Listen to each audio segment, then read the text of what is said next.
দেখ চুমকি, আমি বাইরে থেকে একটা বিড়াল পেয়েছি। আরে পল্টু, এটা তুই কেমন করে পেয়েছি? আরে বাইরে থেকে একটা কুকুরকে ডিস্টার্ব করছে, তখন আমি একে তুলে স্কুলে নিয়ে চলে আসি। স্যার, এই পল্টু স্কুলে বিড়াল নিয়ে এসেছে। আরে পল্টু, তুই কি স্কুলকে চিড়িয়াখানা মনে করিস? কালকে যেন তোর বিড়ালকে আর না দেখি। ঠিক আছে স্যার। চুমকি, এই দেখ।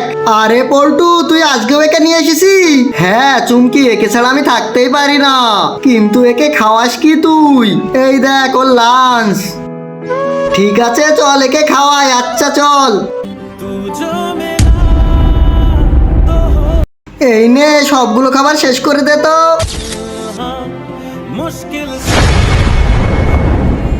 বন্ধুরা, স্যার এখন পল্টুকে কি বলে সেটি দেখার আগে নিচের সাবস্ক্রাইব বাটনটা কেউ যদি সাবস্ক্রাইব করে দেয় তাহলে তার বাবা মা চিরকাল বেঁচে থাকবে। আর যারা ভিডিওতে লাইক করবে তাদের মনের আশা যেন পূরণ হয়, আর আমি দোয়া করে দিলাম। কি রে পল্টু, তোকে কালকে বিড়াল নিয়ে আসতে মানা করেছিলাম না? যা বাইরে রেখে আয়।